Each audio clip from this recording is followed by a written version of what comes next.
കുറച്ച് പാട്ടുകളെക്കുറിച്ച് സംസാരിക്കാൻ തീരുമാനിക്കുകയാണ്. അതായത് നമുക്കറിയാം, അടുത്തിടെ ഇറങ്ങിയ കുറച്ച് പാട്ടുകൾ, വാഴ എന്ന സിനിമയിലെ പാട്ട്, അതോടൊപ്പം തന്നെ ഗുരുവായൂർ അമ്പലനടയിൽ എന്ന് പറയുന്ന സിനിമയിലെ പാട്ട്, ഈ പാട്ടുകളെയൊക്കെ നമ്മുടെ പാട്ട് നിരൂപകനായ ടി പി ശാസ്തമംഗലം കഴിഞ്ഞ ദിവസം നന്നായി വിമർശിക്കുകയുണ്ടായി.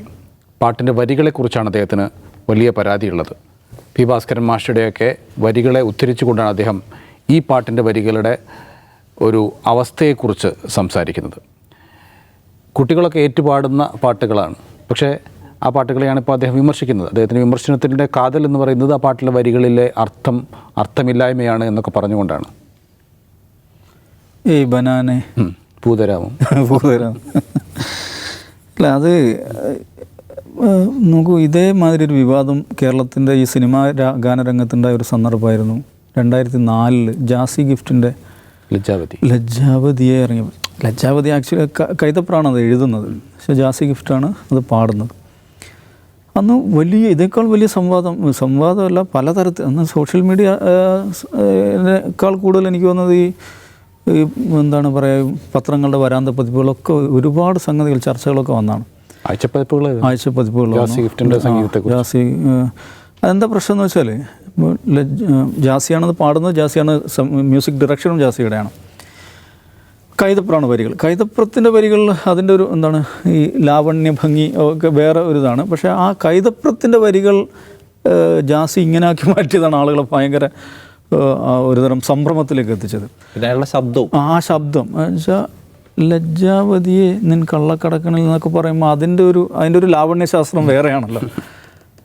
അതിൻ്റെ ഒരു പാട്ട് സീന് പോലും പെട്ടെന്ന് ആ വരി കാണുമ്പം ഒരു പാവാടയോ അല്ലെ കസവൊക്കെ കൊടുത്ത ഒരു പെൺകുട്ടി മറ്റേ ഇതിൻ്റെ റോസ ചെടിയുടെ ഇടയിൽ കൂടെ ഇങ്ങനെ നടന്നു പോയിട്ടൊക്കെയുള്ള ഒരു പാട്ട് സീനൊക്കെയാണ് സാമാന്യമായിട്ട് പ്രതീക്ഷിക്കുക. അങ്ങനെയല്ല, ഇത് വേറൊരു ക്രാഷ് ലാൻഡിങ് ആയിരുന്നു.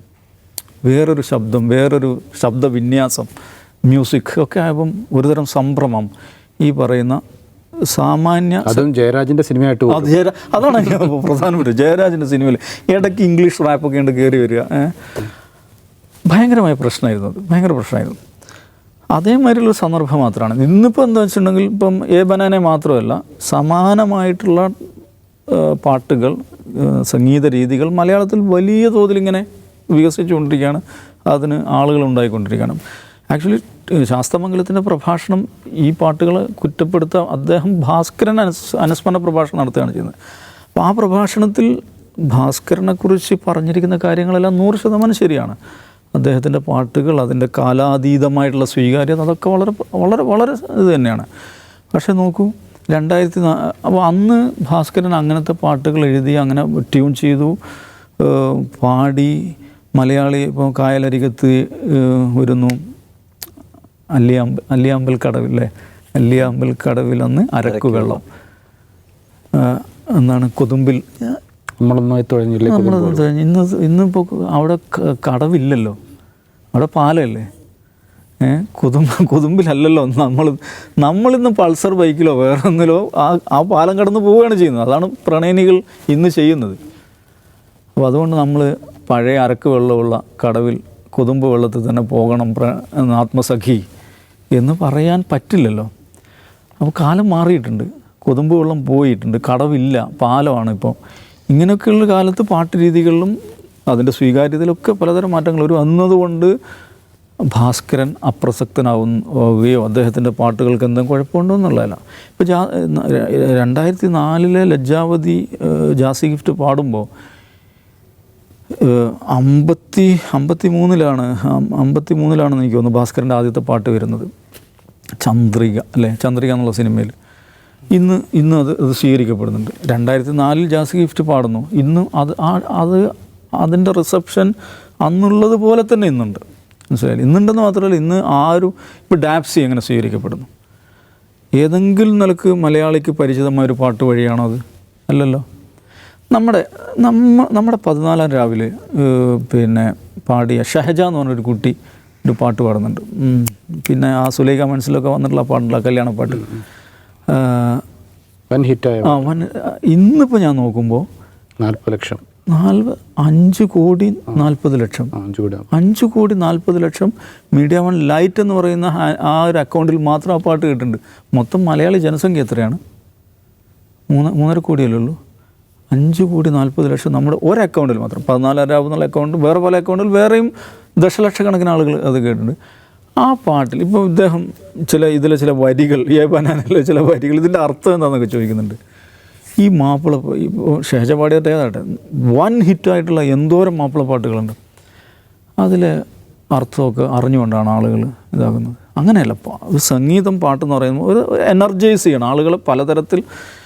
സംഗീതം ഏറ്റവും കൂടുതൽ ഉപയോഗിച്ചുള്ളത് 2 എക്സ്ട്രീമായിട്ടുള്ള അവസ്ഥകളിലാണ്. ഒന്ന് പ്രണയ ഭാവനകൾക്ക് വേണ്ടിയാണ്, മറ്റൊന്ന് രണഗീതങ്ങളായിട്ടാണ്. യുദ്ധ സന്ദർഭത്തിൽ എന്തിനാണത് യുദ്ധത്തിന് പാട്ട് പാടുന്നത്? യോദ്ധാക്കളെ ത്രസിപ്പിക്കാൻ വേണ്ടി, അവരുടെ ഈ യുദ്ധോത്സുകത വർദ്ധിപ്പിക്കാൻ വേണ്ടിയാണ്. ഇപ്പുറത്ത് പ്രണയാർദ്രമായ സന്ദർഭങ്ങളെ കൂടുതൽ ഭാവതീവ്രമാക്കാൻ വേണ്ടി. 2 എക്സ്ട്രീം ഭാവങ്ങൾക്ക്, 2 എക്സ്ട്രീം സന്ദർഭങ്ങളിലാണ് സംഗീതം ഒരുപക്ഷെ ഏറ്റവും അധികം ഉപയോഗപ്പെടുത്തിയിട്ടുണ്ടാകുക. അപ്പോൾ അതുകൊണ്ട് അതിൽ ആ വാക്കുകൾ എന്താണ്, അതിൻ്റെ അർത്ഥം എന്താണ്? ഇപ്പോൾ മാപ്പിളപ്പാട്ട് എന്ന് പറഞ്ഞാൽ കേരളത്തിലെ ഏറ്റവും ജനകീയമായൊരു പാട്ട് ശാഖയാണ്. അത് നോക്കൂ, അതിനകത്ത് ഏതെല്ലാം ഭാഷകളിൽ നിന്നാണ് വരുന്നത്? മലയാളം, തമിഴ്, അറബിക്, പേർഷ്യൻ, ഉറുദു, ഇങ്ങനെ വ്യത്യസ്ത ഭാഷകളിലെ പദങ്ങൾ സമ്മേളിപ്പിച്ചിട്ടാണ് മാപ്പിളപ്പാട്ടുകൾ ഉണ്ടാകുന്നത്. അത് എത്ര നമ്മൾ ജസ്റ്റ് യുവജനോത്സവം റിപ്പോർട്ട് ചെയ്യാൻ പോയാൽ മതി, മാപ്പിളപ്പാട്ട് കേൾക്കാൻ വേണ്ടി എന്തോരം ക്രൗഡാണ് വന്ന് ചേരുന്നത്. ഇവന്മാർക്കൊക്കെ ഇത് മനസ്സിലായിട്ടാണോ? തുടര മദ്ദളവും ജിജി ജിജി ജി എന്നൊക്കെ പറഞ്ഞ് സംസ്കൃത തമകരി ദശലക്ഷക്കണക്കിന് ആളുകളാണത് കേട്ടുകൊണ്ടിരിക്കുന്നത്, ഇപ്പോഴും കേട്ടുകൊണ്ടിരിക്കുന്നത്. അപ്പോൾ അതുകൊണ്ട് എനിക്ക് തോന്നുന്നില്ല ശാസ്ത്രമംഗലത്തിൻ്റെ ആ ഒരു വിമർശനത്തിൽ വലിയ കഥയില്ല. പക്ഷെ അദ്ദേഹം ഭാസ്കരനെ കുറിച്ച് പറഞ്ഞ കാര്യങ്ങളൊക്കെ അത് 101% ശരിയാണ്. അതുകൊണ്ട് ഭാസ്കരൻ്റെ സംഗീതം മാത്രമല്ല, ജാസി ഗിഫ്റ്റിൻ്റെ സംഗീതവും ഡാപ്സിയുടെ സംഗീതവും മുസിം പരാരിയുടെ സംഗീതവും പാട്ടും ഇതെല്ലാം ചേർന്നിട്ടുള്ളതാണ് നമ്മുടെ സംഗീത ലോകം. അതിനെല്ലാം ആ ഒരു റെസ്പെക്റ്റോടു കൂടി കാണുക. മഴ മാത്രമല്ല, മഴയുണ്ട്. മഴയുടെ പര്യായമാണ് മഴ എന്നുകൂടെ മനസ്സിലാക്കേണ്ടതുണ്ട്. ഇതിലൊരു പ്രശ്നം എന്ന് വെച്ചാൽ ഈ പുതുമകളോട് പൊതുവേ ഉണ്ടാകുന്ന നമ്മുടെ ഒരു റെസിസ്റ്റൻസ്, പ്രത്യേകിച്ച് പഴയ തലമുറക്ക് ഉണ്ടാകുന്ന റെസിസ്റ്റൻസ്, അതെല്ലാ മേഖലകളിലും ഉണ്ടാകും. മൊബൈൽ ഫോൺ നിയന്ത്രിക്കണം എന്നതിനെക്കുറിച്ച് 2 സബ്മിഷൻ നമ്മുടെ കേരള നിയമസഭയിൽ വന്നിട്ടുണ്ട്. ഞാൻ മുമ്പൊരിക്കലും അതിനെക്കുറിച്ച് പറഞ്ഞാണ്. ലോകത്ത് ലേണിങ്ങിനെ കുറിച്ചുള്ള ചർച്ചകൾ നടക്കുന്ന കാലത്ത് നമ്മുടെ നിയമസഭയിൽ ഇടതുപക്ഷത്തും വലതുപക്ഷത്തുമുള്ള LDFിലും UDFിലുമുള്ള MLAമാരാണ് 2 സന്ദർഭങ്ങളിലായി മൊബൈൽ ഫോണിനെതിരെ സബ്മിഷൻ കൊണ്ടുവന്നത്. അപ്പോൾ ഏതൊരു കാര്യവും വരുമ്പം ഉണ്ടാകുന്ന റെസിസ്റ്റൻസ്, അത് മനസ്സിലാകായ്മ, ഇതൊക്കെ ആകെ വേറെങ്ങോട്ടോ പോവുകയാണ് എന്നൊക്കെയുള്ളൊരു സാമാന്യമായ ധാരണ, അതിൻ്റെ പുറത്താണ് ഇത്തരം ഇത് വരുന്നത്. TP ശാസ്ത്രമംഗലം കേരളം കണ്ട ഏറ്റവും മികച്ച ഗാന നിരൂപകരിൽ ഒരാളാണ്. അദ്ദേഹത്തിൻ്റെ ആ നിലക്കുള്ള സംഭാവനകളൊന്നും ഞാൻ വില കുറച്ച് കാണുന്നില്ല. പക്ഷേ ഇത് സംഗീതം ഇങ്ങനെ അതിൻ്റെ വിശുദ്ധി, സംഗീതത്തിൻ്റെ വിശുദ്ധി ഉണ്ടല്ലോ, ആ ഒരു വിശുദ്ധി, എന്തോ ഒരു തരം വിശുദ്ധി അതിനുണ്ടെന്നും ആ വിശുദ്ധി ഇങ്ങനെ സൂക്ഷിക്കണമെന്നും അതിന് കോട്ടം തട്ടുന്ന ഈ കളികളാണ് പുതിയ പയ്യന്മാർ ചെയ്തുകൊണ്ടിരിക്കുന്നതൊക്കെ ഉള്ളത്. ഒരു അമ്മാവൻ സെൻറ്ററാണ്. അതെ, എനിക്ക് ആ വാക്കാണ് വന്നത്. അല്ല, അമ്മാവന്മാർക്ക് അവരുടെ കോൺസെപ്റ്റ് ഉണ്ട്, അവർക്ക് അവരുടെ ആഗ്രഹങ്ങൾ, അവരുടെ ടേസ്റ്റ്, നമ്മളതിനെ തള്ളി പറയുന്നില്ല. പിന്നെ പുതിയ കാലത്തെ ചെറുപ്പക്കാർക്ക് പുതിയ കാലത്തെ മോഹങ്ങളുണ്ട്, പുതിയ കാലത്തെ ആഗ്രഹങ്ങളുണ്ട്, പുതിയ കാലത്തെ ഡിമാൻഡ്സ് ഉണ്ട്. രണ്ടിനെയും കൂടി നമ്മൾ ഉൾക്കൊള്ളുക എന്നുള്ളതാണ് പ്രധാനപ്പെട്ട കാര്യം. ഇപ്പോൾ സിമ്പിളായിട്ടൊരു സംഗതി എടുത്താൽ, ഇപ്പോൾ മലയാള മനോരമ ദിനപത്രത്തിനകത്തൊരു കോളമുണ്ടല്ലോ 100 വർഷം മുമ്പ്. അതിലിപ്പോൾ ദിവാൻ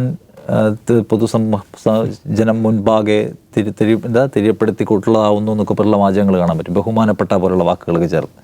അപ്പോൾ അന്ന് പത്രത്തിൽ അച്ചടിച്ച് വന്ന ആ ഭാഷ, അതാണ് ഏറ്റവും പരമമായ ഭാഷ, അതാണ് ഏറ്റവും വൃത്തിയുള്ളതും ഏറ്റവും ശ്രേഷ്ഠവുമായത്. അതുകൊണ്ട് ആ ഭാഷ നമ്മൾ കീപ്പ് ചെയ്യണമെന്ന് പത്രത്തിൻ്റെ എഡിറ്റർമാർ തീരുമാനിച്ച് പോന്നിരുന്നുവെങ്കിൽ ഇന്നിപ്പോൾ നമ്മൾ കാണുന്ന ഭാഷ പത്രത്തിൽ എന്താണ്? എത്രയോ വാക്കുകൾ അതിനകത്ത് വെട്ടിയിട്ടാണ് ഇന്നിപ്പോൾ നമ്മൾ ഉപയോഗിക്കുന്നത്. അപ്പം ഭാഷ ഏതെങ്കിലും ഒരു പ്രത്യേക തലത്തിൽ നിലനിന്ന് പോകണം, അതിനൊരു പരിക്കും പറ്റാൻ പറ്റില്ല, പരിക്കല്ല, അതിന് മാറ്റമൊന്നും പാടില്ല എന്ന് ഭാഷയെ കൈകാര്യം ചെയ്ത മനുഷ്യർ തീരുമാനിച്ചിരുന്നുവെങ്കിൽ നമ്മുടെ ഭാഷ നവീകരിക്കപ്പെട്ട് ഇവിടെ എത്തുമില്ല. അപ്പോൾ അതുകൊണ്ട് ഭാഷയുമായി ബന്ധപ്പെട്ട് നമ്മുടെ ഈ ദൃഢതാവാദം, നമ്മുടെ ഈ വാശി, അത് നമ്മൾ സത്യത്തിൽ അവസാനിപ്പിക്കേണ്ടതാണ്. ഭാഷയെ പരമാവധി വഴക്കത്തിലൂടെ പോകാൻ നമ്മൾ സമ്മതിക്കണം. അപ്പം ഇതിനകത്ത് ഇവർക്ക് ശരിയാണ്, അല്ലിയാമ്പൽ കടവിലെന്ന അരയ്ക്ക് വെള്ളം പോലെയുള്ള മനോഹരമായ മലയാള പദങ്ങൾ കൊണ്ടും അത് മനോഹരമായി കോർത്തിണക്കി കൊണ്ടും വേണം പാട്ടുകൾ എഴുതണമെന്ന് ആഗ്രഹിക്കുന്ന മനുഷ്യർക്ക് അത് ആഗ്രഹിക്കാം.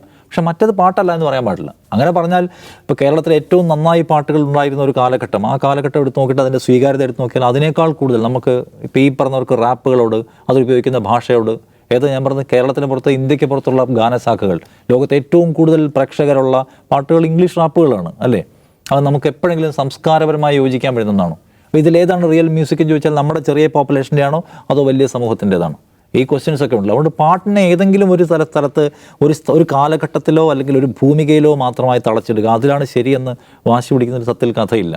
അന്നത്തെ കാലത്തുണ്ടായിരുന്ന അല്ലിയാമ്പൽ കടവിൽ നിന്ന് അരക്കി വെള്ളം പോലുള്ള വാക്കുകൾ ഇന്നിപ്പോൾ പുതിയ വാക്കുകളുണ്ട്. അടിപൊളി എന്നുള്ള വാക്ക് ഇന്നേ ഉള്ളൂ, അന്നില്ല. പൊളി, ചില്ലും പൊളി, തീ പോലുള്ള വാക്കുകളൊക്കെ ഇന്നുണ്ട്. ഈ വാക്കുകൾ പല കോണ്ടെക്സ്റ്റിൽ നമ്മൾ ഉപയോഗിക്കാറുണ്ട്. അന്ന് ഈ അടിപൊളി പോലത്തെ വാക്കുകളില്ല. അപ്പോൾ അന്ന് അവൈലബിൾ ആയ വാക്കുകൾ കൊണ്ട് മനോഹരമായ പാട്ടിരുന്നു. ഇന്ന് ആളുകൾക്കെല്ലാം മനസ്സിലാവുന്ന ഭാഷ, ഇപ്പോൾ ഇവിടെ ഇരുന്ന് ഉപയോഗിക്കുന്ന ഭാഷ പലതും ചില വാക്കുകൾ പിടികിട്ടുന്നില്ല. ഔട്ട് ഓഫ് ഫോക്കസ് എന്ന് പറയുമ്പോൾ എനിക്ക് ഇൻസ്റ്റാഗ്രാമിൽ മെസ്സേജ് അയച്ച ആളുണ്ട്. കഴിഞ്ഞ ദിവസം ചോദിക്കുന്നത് പ്രതിപത്തി എന്നൊരു വാക്ക് നിങ്ങൾ ഉപയോഗിക്കുന്നത് എന്താണത്? ഒരു ടീനേജറാണ്, അതറിയാത്ത ആൾക്കാരുണ്ട്. അപ്പോൾ നമ്മൾ പ്രതിപത്തി പോലുള്ള വാക്കുകൾ, നമ്മൾ ഗഹനം അത്തരം വാക്കുകൾ ഉപയോഗിച്ചുകൊണ്ട് സംസാരിക്കാനും നമ്മൾ വാശി പിടിച്ചൊരു കാര്യമുണ്ട്. കൊതുമ്പുള്ള എന്താണെന്ന് അതാണ്. കൊതുമ്പുള്ള ആർക്കറിയാൻ പറ്റും? എത്ര പേർക്കറിയാം? ചിലപ്പോൾ ആലപ്പുഴക്കാർക്ക് ഇപ്പോൾ കുറച്ച് പേർക്ക് അറിയാം. അപ്പോൾ അതുകൊണ്ട് ഇന്ന വാക്കുകളിലും ഇന്ന ഭാഷയുടെ ഇന്ന അതിരുകളും മാത്രമാണ് പാട്ടുകളിൽ ഉണ്ടാവാൻ പാടുള്ളൂ എന്ന് വിചാരിക്കാൻ പറ്റില്ല. വാചക ഘടനയും അതോടൊപ്പം തന്നെ ഈ അബദ്ധങ്ങളുണ്ട്. അപ്പോൾ ഞാൻ ഒരു ഉദാഹരണം പറയാം. അപ്പോൾ കുറച്ച് മുമ്പ് അദ്ദേഹത്തിൻ്റെ ഒരു വിമർശനം വായിച്ചതാണ്. ഈ കൈതപ്പുറം എഴുതിയ വരികളാണ് ഹരികൃഷ്ണൻസിൽ പൊന്നാമ്പൽ പുഴയിറമ്പിൽ നമ്മൾ എന്ന് പറയും. അപ്പോൾ അതിന് മുമ്പ് വിമർശിക്കുന്നത് പുഴയിൽ ഒരിക്കലും ആമ്പൽ ഉണ്ടാവില്ല എന്നുള്ളതാണ്. ഒഴുകുന്ന വെള്ളത്തിൽ ആമ്പൽ ഉണ്ടാവില്ല. അത്തരം അബദ്ധങ്ങൾ പട്ടാളം സിനിമയിൽ പാട്ടുണ്ട്, പ്രണയം ഒരു തീനാളം. ഇത് ആമ്പൽ കടവാണല്ലോ ഈ ഭാസ്കരന്റെ ഏതാണ്? അല്ലിയാമ്പൽ കടവ് ഇതായിരിക്കും ഉദ്ദേശിക്കുന്നത്. അത് പോണ്ടായിരിക്കും ചിലപ്പോൾ ഉദ്ദേശിച്ചിട്ടുണ്ടാവും. അല്ല, അതിൽ പുഴ പറയുന്നില്ല, അല്ലിയാമ്പൽ കടവ് എന്ന് പറയുന്നുള്ളൂ. എന്നാലും കടവുണ്ടാവും, പോയാലായിരിക്കും. ഈ പട്ടാളം സിനിമയിലെ പാട്ടുണ്ട്, അതായത് പ്രണയം ഒരു തീനാളം അലിയു നീ ആവോളം. ഇദ്ദേഹം ചോദിക്കുന്നുണ്ട്, പ്രണയം ഒരു തീനാളമാണെങ്കിൽ ഓക്കെ, അവിടെ വരെ ഓക്കെ, തീനാളത്തിൽ പോയി നമുക്ക് അലിയാൻ പറ്റുമോ? അലിഞ്ഞാൽ പിന്നെ മനുഷ്യനില്ലല്ലോ. ഇത്തരം ക്വസ്റ്റ്യൻസ് ചോദിക്കാം. പക്ഷേ ആളുകളുടെ ഭാവന അങ്ങനെയാണെങ്കിൽ ഇല്ലത്തെ കല്യാണത്തിന് മാറാപ്പും തോളിൽ കിട്ടി ആകാശവും ഭൂമിയും പോകുന്നേ, ഇതൊരു ഭയങ്കര പോപ്പുലറായ പാട്ടാണ്, ഇതെങ്ങനെയാണ് പോകാൻ പറ്റുക? അങ്ങനെയൊക്കെ ചോദിച്ചാൽ മനുഷ്യൻ്റെ മനോഹരമായ ഭാവനയുണ്ടല്ലോ, മനുഷ്യൻ്റെ പ്രകൃതിയോടുള്ള, അവൻ്റെ ഗൃഹാതുരത്തോടുള്ള പലതരത്തിലുള്ള സംഗതികളെ കൂട്ടിയിണക്കിക്കൊണ്ടാണ് പാട്ടുകൾ, കവിതകൾ എഴുതി ഉണ്ടാക്കുക. അപ്പോൾ അതിനകത്ത് നമ്മൾ ലോജിക്കിനെ പരമാവധി കൊണ്ടുവരാൻ ശ്രമിക്കുന്നത് വർക്കാവത്തില്ല. അങ്ങനെ കൊണ്ടുവരാൻ ശ്രമിച്ചാൽ പിന്നെ ഇതിൻ്റെ സൗന്ദര്യമില്ല. ഈ സിനിമ, കഥ, പാട്ട്, നമ്മുടെ സൗന്ദര്യ സങ്കല്പം ഇതെല്ലാം കുറച്ച് ഇമാജിനറിയാണ്. ഒരുപാടൊന്നും ആലോചിക്കാൻ പോരുത്. ഇതൊരു ഇമാജിനറിയാണ്. പാട്ട് കേൾക്കണേ, അതാണ് പാട്ട് കേൾക്കുക എന്നുള്ളത്. സുഗുണ്ട് അയിമേൽ ശരിയുണ്ട്, നമുക്ക് എപ്പോൾ മനസ്സിലായിട്ടുണ്ട്. പക്ഷെ പിന്നെ അത് ഭയങ്കര ഹിറ്റായി മാറിയില്ലേ? പുതിയ കാലത്ത് പുതിയ ഭാവനയാണ് ആളുകൾക്കുള്ളത്, പുതിയ കാഴ്ചപ്പാടുകളാണ്. അപ്പം അതുകൊണ്ട് നല്ല വരികൾ വേണമെന്ന് ആഗ്രഹിക്കുന്ന മനുഷ്യരെ നമ്മൾ റെസ്പെക്ട് ചെയ്യുന്നു. പുതിയ കാലത്തിൻ്റെ പുതിയ സംസ്കാരം, പുതിയ വരികൾ, പുതിയ കാഴ്ചപ്പാട്, അതിനെ നമ്മൾ മോശമാണ് എന്ന് വിധി എഴുതാൻ പാടില്ലെന്നാണ് എനിക്ക് തോന്നുന്നു.